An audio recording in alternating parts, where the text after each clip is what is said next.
Namaskar, Acharya ji. Namaste. Sir, my question is how to maintain consistency towards my goal while I am living in a patriarchal society where girls are forced to get married. Uh, like I am currently preparing for government examinations. Same thing happening with me also. And I'm disturbed, not able to give 100% towards my studies and all, and not able to focus properly. Please help me out. See, first thing, nobody can force you into anything. Hmm? If you have no greed towards something, because the days of physical compulsion are well behind us.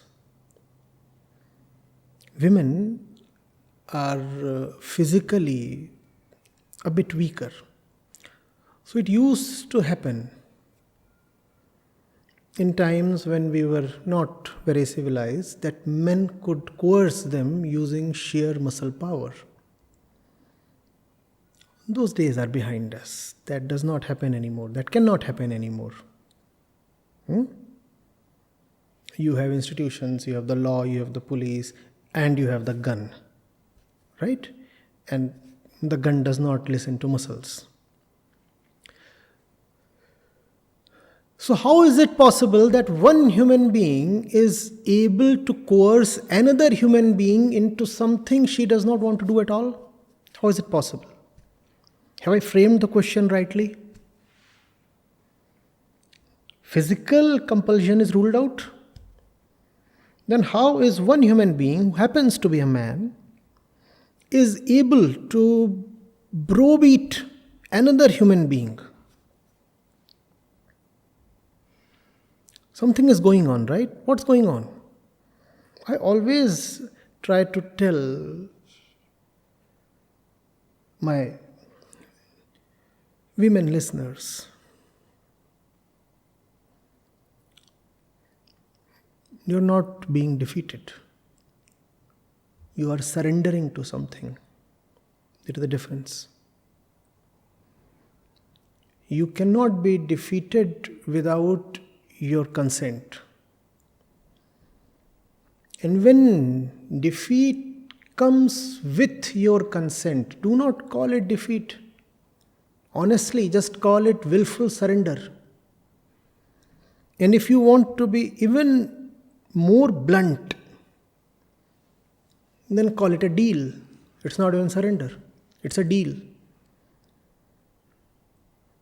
I will bow down to your wish, Mr. Patriarch, and in exchange, I will avail such and such benefits, Mr. Patriarch. That's the deal. Now, why do you call it exploitation at all then? Please.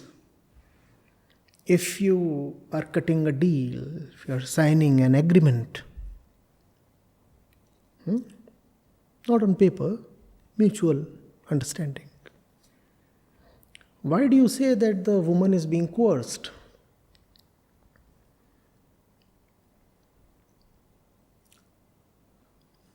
Nobody can force you into submission. You are not a kid. You are not uneducated.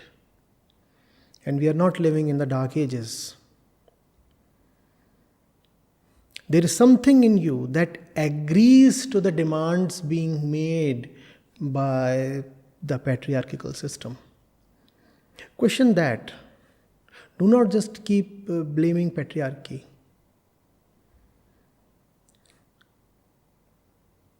What is it in you that yields, surrenders? And that thing is called greed, that thing is called ignorance, that thing is called fear. Illusion. If I bow down, if I sell myself out, I'll get a happy life. Illusion. So that's what you need to fight against. Your illusions. And women, let's accept it, live more in dreams compared to men, don't they? Being of emotional disposition in a biological way, it's so easy, rather comparatively easier, to sell dreams to them, and they buy those dreams. Why do you buy those dreams? Huh?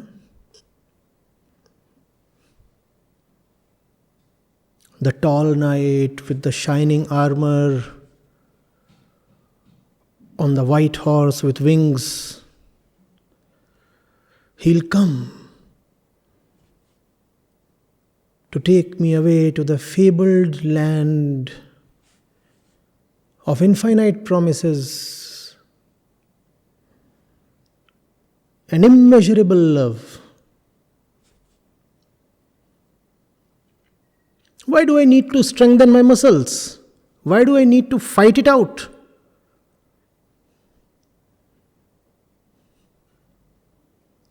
My knight is almost ready with his horse, and my job in life is to locate my knight and give myself to him.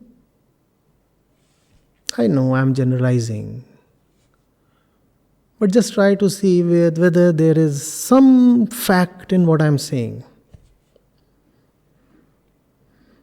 And then when the promised land doesn't show up, when the dream doesn't materialize, then we say, oh, we have been exploited.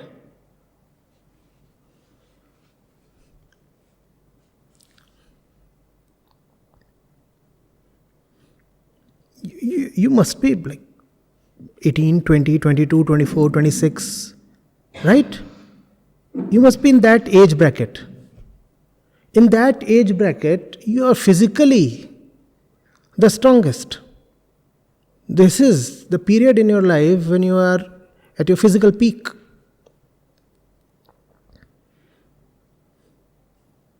Don't you have muscles? Don't you have legs to run away? You have legs, you can run away. You have muscles here, you can slap somebody. And you have a brain here, you can think. How do you say you are being exploited?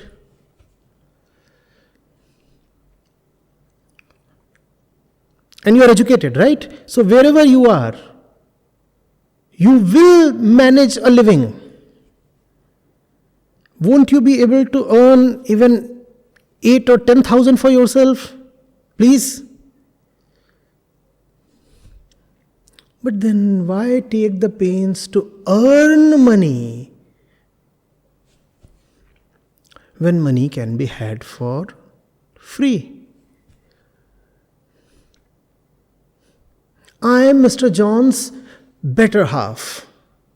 Look at the kind of propaganda and hideous lies embedded in our language. Mr. John's better half. I'm Mr. John's better half. I lay claim to half his property. Why do you need to earn then? You just need to have a certain Mr. John in your life.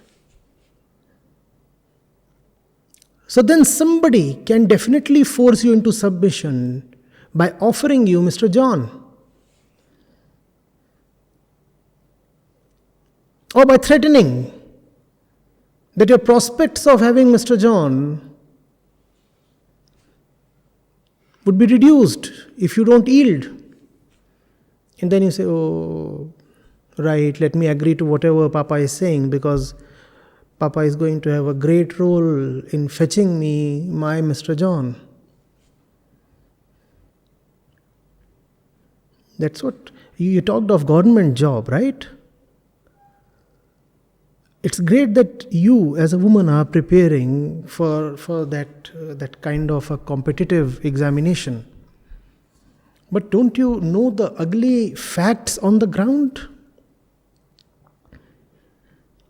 All across the country, especially in North India, Parents of girls are so eager to marry them off to somebody with some kind, any kind of a government job. And the girl too is equally eager. And who will fetch that government job groom? Papa will fetch that groom. So, how dare then you resist Papa? How dare you do that? Because all that I want to have is comfort. And I also don't want to run the risks of living independently.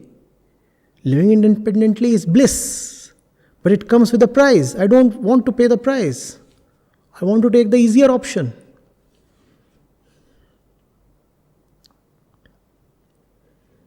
Am I exaggerating? Probably I am.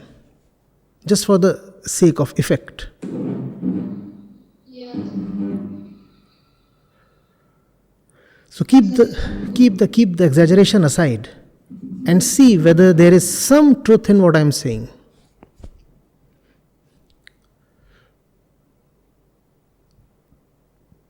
Thank you, sir. I'm really satisfied with your answer.